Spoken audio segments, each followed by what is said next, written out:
राधे राधे। जय श्री कृष्ण। दोस्तों, जय माता दी।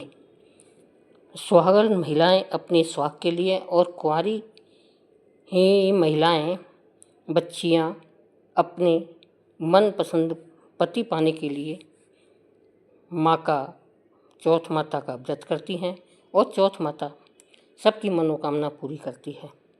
तो आइए सुनते हैं चौथ माता के व्रत की कहानी। कोई भी व्रत कहानी सुने बिना पूरा फल नहीं देता है। तो चौथ माता की कहानी। एक गांव में सेठ सेठानी थे। उनको एक बेटा और उसकी बहू थी। बहू बर्तन मांजकर पानी डालने नीचे जाती तो अड़ोस पड़ोस की औरतें उससे पूछती, आज खाने में क्या खाया?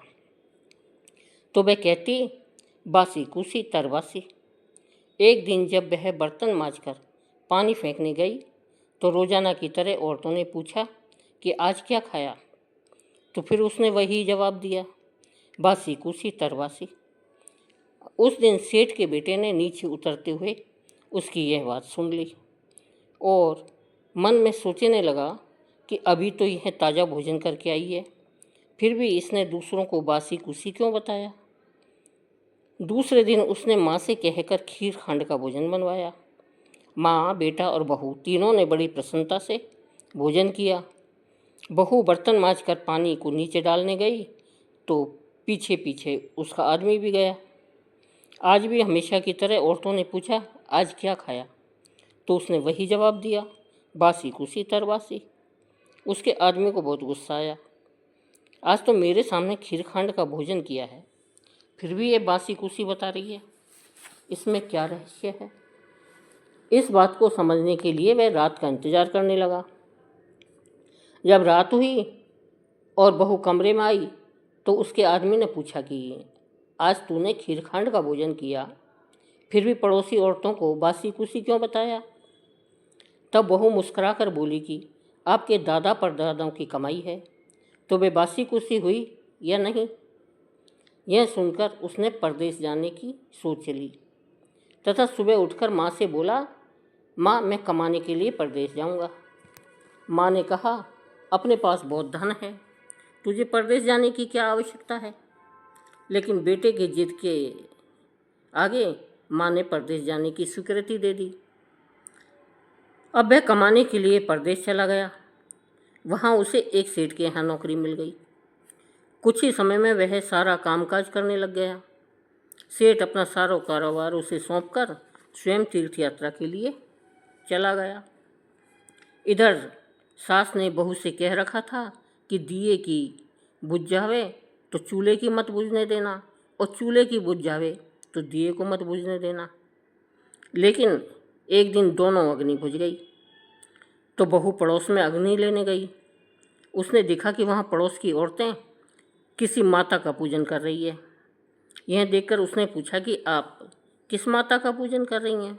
मुझे भी बताओ, यह किसका व्रत है तथा इसके करने से क्या फल होता है? तो उनमें से एक बोली, हम चौथ माता का व्रत व पूजन कर रही हैं। बिछड़ों का मिलन होता है, निपुत्री को पुत्र प्राप्त होता है। इस पर बहू ने कहा कि मेरे पति भी परदेश गए हैं, काफ़ी समय हो गया है, मैं भी चौथ माता का व्रत करना चाहती हूँ, लेकिन मेरी सास मुझे बाहर आने ही नहीं देती। तब मुझे कैसे पता चलेगा कि चौथ माता कब है? इस पर औरतों ने कहा कि तुम रोजाना एक डिबिया में गेहूं का दाना रखती जाना। जिस दिन 30 दाने पूरी हो जावें उसी दिन व्रत करके शाम की चौथ माता की पूजा करके और चंद्रमा को अर्घ्य दे देना और फिर खाना खा लेना।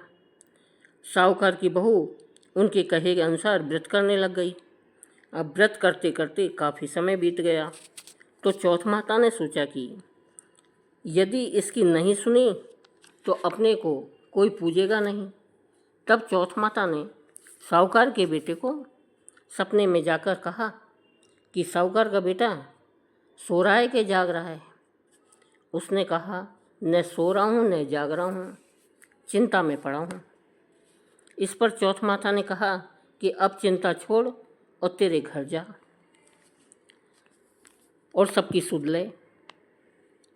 उसने कहा कि मैं कैसे जाऊँ, मेरा कारोबार तो बहुत फैला हुआ है। तब चौथ माता बोली, सुबह उठकर नहा धोकर दुकान पर जाकर चौथ विनायक जी की नाम लेकर घी का दीपक जलाना, तेरा सारा काम सुलझ जाएगा। सुबह उसने वैसा ही किया। देखते देखते ही सारा हिसाब किताब हो गया और उसने घर जाने की तैयारी कर ली।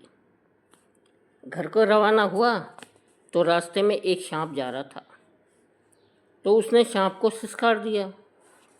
सांप ने गुस्से में आकर कहा कि मैं तो अपने 100 साल की उम्र पूरी करके मुक्ति पाने जा रहा था, तूने बाधा डाल दी, अब मैं तुझे डसूंगा। इस पर साहूकार के बेटे ने कहा कि मैं 12 साल से मेरी माँ व पत्नी से मिलने जा रहा हूँ, उनसे मिलने के बाद मैं डस लेना। तब सांप बोला कि तू घर जाकर तो पलंग पर सो जाएगा। तब उसने कहा कि मैं अपनी औरत की चोटी नीचे लटका दूंगा, उस पर चढ़कर आ जाना। घर पहुंचा तो वह उदास था। अब बेटा कुछ बोला नहीं, लेकिन उसकी औरत होशियार थी। सब बात पता करके उसने कमरे की एक सीढ़ी पर दूध, दूसरी पर चूरमा, तीसरे पर बालू रेत, चौथी पे इत्र, पांचवी पे फूल, इस तरह 7 सीढ़ियों में 7 वस्तु रख दी। आधी रात को फुफकारता हुआ सांप आया और सभी वस्तुओं का आनंद लेकर खुश हुआ, लेकिन बचनों से बंधा हुआ था, सो डसना तो था ही। चौथ विनायक जी ने सोचा कि इसकी रक्षा नहीं की तो कलयुग में अपने को कौन पूजेगा। चौथ माता तलवार बनी, विनायक जी ढाल बने और जैसे ही सांप डसने लगा तो उसे मार दिया। साहूकार के बेटे को नींद नहीं आ रही थी। सांप के मरते ही उसने अपनी पत्नी को उठाया और चौकड़पा से खेलने लगा। सुबह देर तक बेटा बहू उठे नहीं, तो माँ ने कहा, बेटा तो थका हुआ था, पर बहू क्यों नहीं उठी? जाकर देखा तो खून ही खून हो रहा था। उसने कहा कि मेरे बेटे बहू को किसी ने मार दिया। तब अंदर से बेटा बोला, माँ हमारा बैरी दुश्मन मरा है, यहाँ सफाई करवा दो, तब हम बाहर आएंगे। माँ ने वहाँ सफाई करवाई और वे बाहर आए। नीचे आकर उसने माँ से पूछा, माँ मेरे पीछे से किसी ने कोई धर्म किया है क्या? तो बहू बोली कि मैंने किया है। इस पर सास ने कहा कि तूने क्या किया? तुझे तो मैं 4 समय खाना देती थी।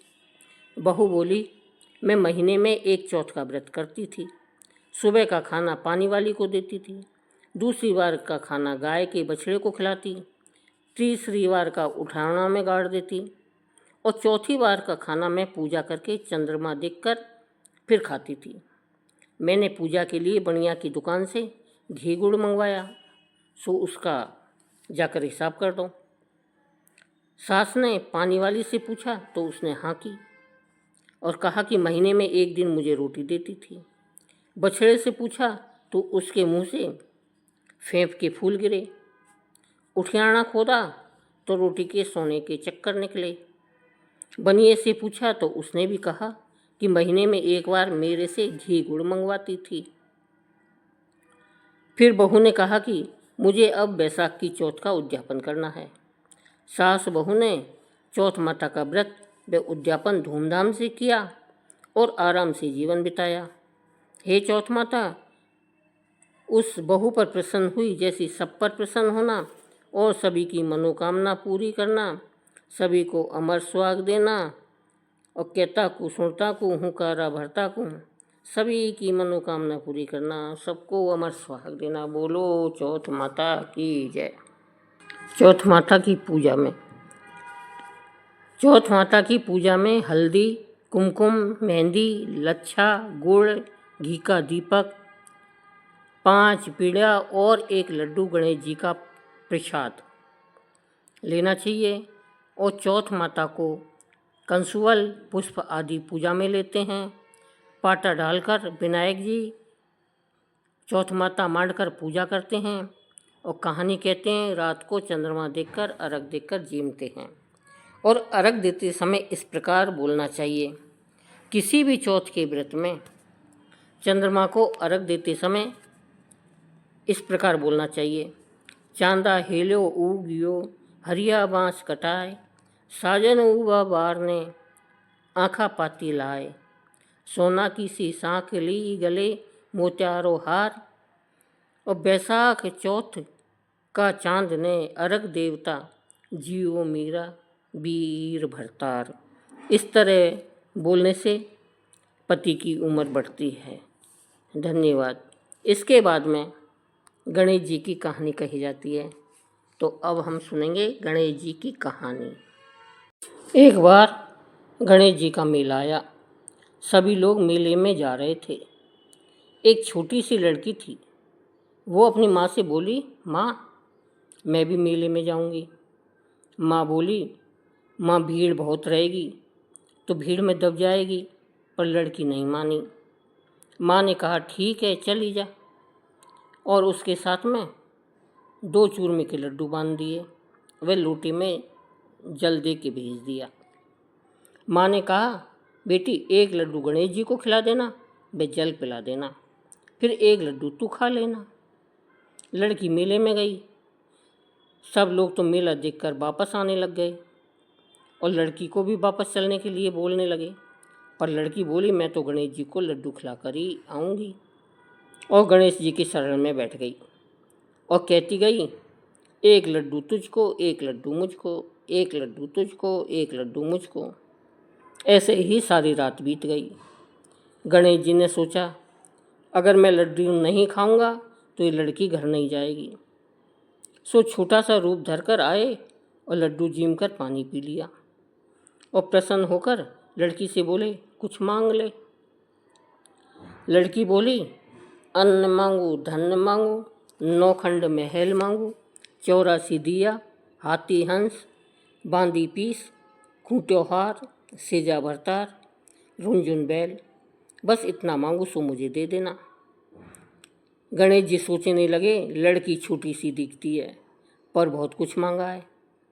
पर फिर बोले, तथास्तु। अब लड़की को सब कुछ मिल गया। रुंझुन बैल पर बैठ कर सारा सामान लेकर घर आई।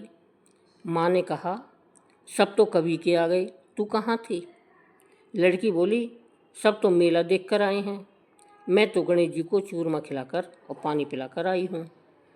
गणेश जी ने प्रसन्न होकर मुझे सब कुछ दिया है। उसकी माँ और सब लोग देखते ही रह गए और गणेश जी को बहुत ही मान्यता रखने लगे। हे गणेश जी महाराज, जैसा उस लड़की को दिया वैसा सबको देना। कहने वाले को, सुनने वाले को, हुंकारा भरने वाले को, वे सारे परिवार को देना।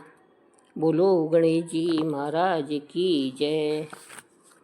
दोस्तों, कहानी अच्छी लगी हो तो लाइक करना, चैनल को सब्सक्राइब करना। धन्यवाद।